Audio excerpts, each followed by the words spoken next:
Alhamdulillah. Aman. Punya. Sudah beralih kepemilikan. Atau sudah dipegang punya. Ibu negara. Jangan terlalu jujur loh. Kita kembali di konten jam istirahat. Ada beberapa pertanyaan yang harus kita beri pendapat setuju atau tidak setuju. Oke. Ya. Pertanyaan atau pernyataan yang pertama. Hukuman fisik lebih cepat memberikan efek jera. Hukuman fisik. Oke. Lebih cepat memberikan efek Efek jera. jera. Nah, kita resapi dulu. Alah. Lebih Saya cepat setuju. memberikan efek jera. Setuju. Saya setuju. kalau fisik menyehatkan. Saya setuju. Tidak setuju. Saya setuju. Saya Biar setuju. Ada variasi. Gini, sebenarnya ada banyak hukuman atau konsekuensi yang diterima anak jika melakukan pelanggaran ya. Tapi kalau menurut saya hukuman fisik itu lebih efektif agar anak-anak itu jera. Maksudnya bukan hukuman fisik yang nempeleng, menendang atau menampar itu enggak. Hukuman fisik itu misalkan ya seperti push up, seperti squat jump itu kalau saya malah setuju ya. Karena apa? Di hadis kan juga sudah ada Allah itu mencintai umat yang kuat daripada umat yang lemah gitu. Kalau menurut saya agar anak-anak jera, capek, jadi hukuman fisik itu sedikit banyak diperlukan. Tapi masih ada beberapa hukuman-hukuman yang non fisik lain yang juga sebenarnya bisa membuat anak jera. Tapi yang paling efektif kalau menurut saya seperti itu. Tapi bukan yang kekerasan loh ya, yang fisik gitu. Adul. Kalau saya sama seperti Pak Wisnu karena kita sebagai guru olahraga ya Pak. Biasanya kalau kita di lapangan itu kadang anak-anak ada yang melanggar nggak pakai baju olahraga, dia malah nggak ikut lari sama anak-anak yang lain, nggak ikut olahraga. Biasanya kita seringnya itu malah hukuman fisik, karena suruh push up, suruh lari, squat jump, atau malah lari. Karena pertama dia menambah fisiknya biar tambah bagus, karena kita kan juga olahraga otomatis biar menambah dari fisik dari olahraganya itu biar tambah bagus. Itu menurut saya kayak gitu Pak, setuju kan? Bukan Ya, saya tadi menjawab tidak setuju. Ya. Wah. Di sana ada dua variabel. Pertama adalah hukuman fisik, yang kedua adalah efek jera. Artinya kalau kita membicarakan hukuman fisik, yang terlintas di benak kita biasanya kan hukuman yang ya katakanlah menyakiti, betul. Jewer lah, nyubit lah, dan lain sebagainya gitu. Dan kalau itu dihubungkan dengan efek jera, saya kira tidak terlalu berefek ya terkait dengan efek jera. Jadi menurut saya hukuman fisik tidak serta-merta memberikan efek jera, apalagi di di perkembangan pola pendidikan sekarang ini, di mana hukuman fisik itu sangat sensitif. Banyak kasus-kasus terjadi. Ya, kasus padahal. Terkait dengan hukuman fisik. Tapi itu kan hukuman jadi fisik akhirnya kan masuk ke ranah hukum. Iya. yang penting ada Nah, kita kan juga batasan-batasannya. belum ada batasan jelas hukuman Lanjut. fisik Ya. yang diperbolehkan itu sebenarnya seperti apa. Nah, karena ini tadi berhubungan dengan efek jera, saya mengatakan tidak setuju karena belum tentu hukuman fisik pun bisa memberikan efek jera. Kalau saya lebih condong kepada mungkin ya pendekatan lah pada anak. Bagaimana kita bisa mendekati psikologi anak, kenapa anak itu melanggar, kenapa dia sering melakukan kesalahan itu. Nah, kita cari mungkin akar permasalahannya dulu, bisa kita mungkin arahnya ke arah konseling seperti itu. Kalau saya lebih ke situ, begitu. Karena jera-jeranya anaknya. Jera-jera Ya jangan. Karena semuanya itu butuh proses, gitu ya. Pendidikan kan juga butuh proses, tidak semerta-merta kemudian satu kali hukuman langsung jera, kan jera, tidak seperti Langsung itu. jera langsung. Gitu. sebenarnya semua kalau menurut saya semua konsekuensi yang didapatkan anak itu sebenarnya juga untuk kebahagiaan anak sendiri sih. Kalau ada anak-anak yang misalkan dibilangin saja jangan begitu ya, jangan begini ya, itu ada anak-anak yang udah ngerti, udah paham dan tidak akan mengulanginya lagi. Tapi ada anak juga yang harus jangan gitu ya, jangan begini ya, itu baru dia sadar itu juga ada. Ada tekanan lebih. Ada tekanan lebih harusnya. Pressure-nya harus Iya. lebih. Berarti tergantung dirinya masing-masing. dirinya anak. masing-masing. Ya. Oke, pertanyaan kedua. Set. Sistem ranking diterapkan kembali. Ranking. Sistem ranking diterapkan Oke, kembali. diterapkan kembali. Kita kan sistem ranking nih. Sekarang katanya semua anak memiliki kecerdasan masing-masing. Oke. Jadi nggak perlu ada ranking. Set. Setuju aku. Setuju. Ya sudah, kita setuju. Loh, nggak bisa. Setuju Karena ya? biar ada anak itu ada ukurannya masing-masing, nggak sih? Pintarannya di bagian misalkan anak itu pinter di akademik, otomatis rankingnya di akademik tahun ini. Berarti biar anak itu bisa belajar dari nilainya itu. Misalkan dia mendapatkan nilai yang rankingnya jelek, lah dia biar bisa belajar nilai jelek. Oh, aku nilainya jelek, kok teman-teman saya kan bisa dapat ranking bagus, otomatis kan motivasi dalam dirinya itu akan kembali naik. Kalau nggak ada ranking, wah paling nggak ada ranking, nanti biasanya menyepelekan pelajaran-pelajarannya itu. Mungkin dari saya pendapatnya kayak gitu. Mas Nur. Ya. Sistem ranking ini sebenarnya kalau dilihat dari setuju dan tidak setuju, ada bagian yang saya setuju. Angel ya, Ada coba. bagian yang tidak setuju. Sebenarnya Pertanyaan juga kayak gitu, Pak. Semua pertanyaan kayak gitu. apa gini aja, Pak? Tadi kan saya mau Buat tidak apa? Ini setuju. buat apa? Tadi sebenarnya mau tidak setuju biar mengimbangi, biar agak dinamis gitu iya, dialognya jangan. gitu ya. Setuju kenapa? Seperti yang disampaikan Pak Abdul tadi. Jadi ada semacam motivasi buat siswa.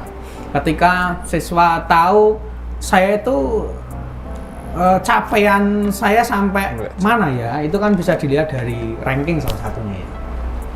Tapi satu sisi memang seperti diskriminatif gitu, diskriminatif karena ranking itu kan kita melihat siswa itu, prestasi siswa itu dari satu alat ukur saja, alat ukur akademis. Sebenarnya kan siswa itu punya kemampuan masing-masing. Kata Einstein, jangan kamu uji apa itu? Jangan kamu uji ikan.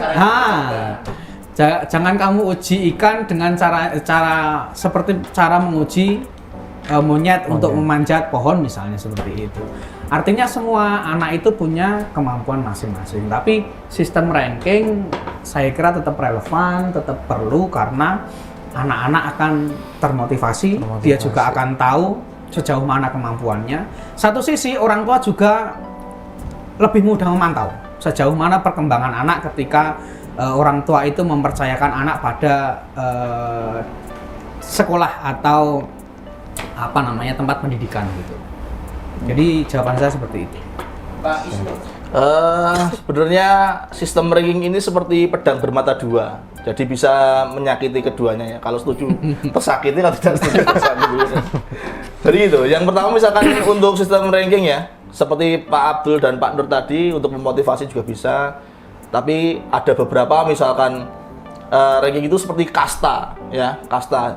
Ranking 1 Anda seperti raja, ranking terakhir Anda seperti prajurit yang Rakyat jelata. rakyat jelata misalkan. Budak. Sebenarnya itu yang menjadi apa namanya hal yang negatifnya seperti itu.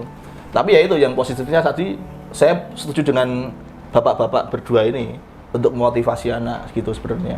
Tapi kalau di sekolah kita tercinta ini, wede, sudah seperti apa nih, Pak? Lihat sekolah tercinta Seperti ini birokrat. ini untuk rankingnya itu tidak diberitahukan kepada anak-anak dulu ya, tapi kita sebagai wali kelas atau guru sudah tahu kemampuan siswa, jadi kita bisa memotivasi anak yang kelihatannya kurang untuk mengejar teman-temannya yang sudah nilainya sudah tinggi, seperti itu. Etis nggak tau kita mempublish ranking siswa. Jadi ranking siswa itu kita publish, ditempel lah di share lah. Itu pertanyaan selanjutnya itu. Belum. Masih ini. Oh. Kan ini bukan masalah tidak setuju etis atau enggak. Siapa dulu? Etis lah. Kalau saya masih tidak etis. Kalau ranking itu tidak usah dipublikasikan. Tidak usah semuanya tidak usah. Hei, dia ranking terakhir di kelasnya. Nggak perlu. Cuma ya di Batas tahu. batas tahu untuk teman sekelasnya Per aja. anak. Jadi nggak perlu dipublikasikan kayak di Satu sekolah. perkuliahan tuh loh. Kalau kuliah kan biasanya nilainya dicantumkan di papan pengumuman kan. Kalau di SMP ini khususnya mungkin kalau saya belum etis dulu. Sama, nggak etis. Jadi memang ranking itu kan bahan evaluasi ya. Dan evaluasi itu tidak harus semua orang itu mengetahui. Yang utama adalah yang bersangkutan dan orang-orang di sekitarnya. Gurunya, Sebagian kecil, ya. orang tuanya.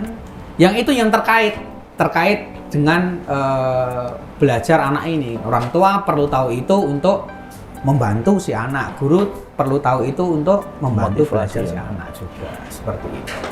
Pertanyaan akhir, Mas. AI membunuh kreativitas siswa. Kreatif sih. AI membunuh kreativitas siswa. Oh, tentu tidak. Tentu tidak. Tidak setuju saya. Apa pasti setuju atau ayo? Setuju. Prof Stella ya, Wamen Dasmen itu kan kemarin berstatement ya. Jangan sering-sering pakai AI, nanti sensitivitas kita hilang. Ya. Oke, kalau saya setuju aja. Biar agak dinamis Oke, gitu oke. kan. Jadi AI membunuh kreativitas siswa. Jadi perkembangan teknologi khususnya AI ya tadi seperti dua sisi mata pisau. Satu sisi itu bermanfaat, memang kita bisa lebih efisien waktu dengan adanya perkembangan teknologi terutama AI. Tapi satu sisi termanjakan gitu, termanjakan. Ketika kita misalnya belajar editor gitu ya, kita belajar editor, bahkan mungkin ada Belajar jurusan editing. editing. Ya? Nah, editor tuh orang yang mengedit. sorry hilaf. Jadi mungkin ada kuliah-kuliah editing di mana teman-teman itu atau orang-orang itu harus menempuh sekian semester untuk mempelajari itu.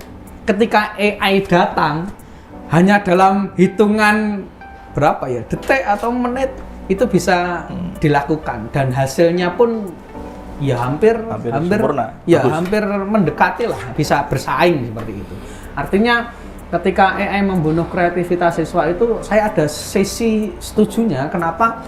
Karena dengan adanya AI itu anak-anak termanjakan, orang-orang termanjakan, tidak mau mempelajari satu aplikasi secara mendalam, cukup dengan itu masukkan keyword gitu kan, Klik. mau buat ini misalnya gitu, udah diproses sama AI.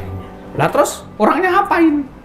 Kan yang buat AI, berarti kan bukan produknya yang bersangkutan. Nah itu kalau itu menjadi kebanggaan, saya kira nggak ada kebanggaannya, wong yang buat bukan dia sendiri. Yang membuat adalah sistem seperti itu. Pak Wisnu. Oke ya, kalau saya AI membunuh kreativitas siswa tidak setuju. Kenapa?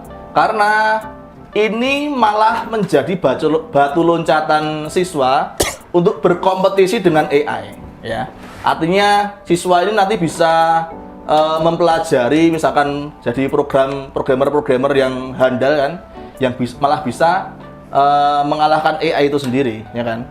Jadi jangan sampai AI itu terlalu menekan siswa untuk berkreativitas.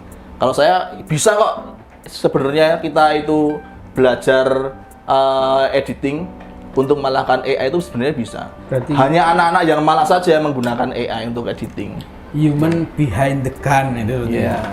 Ada AI itu sebenarnya emang teknologi yang mutakhir sekali, tapi kita bisa membedakan mana yang AI, mana yang tidak AI. Ya tapi lebih baik itu pasti bikinan manusia, bukan bikinan komputer. Pak Abdul. Kalau saya ya tidak setuju, karena mungkin kalau AI membunuh kreativitas siswa, kalau menurut saya malah Memunculkan. memunculkan Ya. kreativitas siswa dari AI. Anak itu biasanya malah belajar ya, dari belajar AI tersebut nanti bisa mencari waktu luang untuk misalkan membuat apa kayak gitu, tetapi dia itu tutorial dari medsos-medsos atau tutorial dari AI itu tersendiri. Jadi dia sebagai buat apa ya, pembelajaran dari AI tersebut. Jadi biar bisa membuat apapun karya baru itu bisa melebihi dari AI Jadi tersebut. memanfaatkan AI untuk membuat AI untuk membuat karya. karya. Gimana tuh? Jadi menghidupkan kalau saya. Terima kasih. Oke. Luar biasa, saya Hello kamera.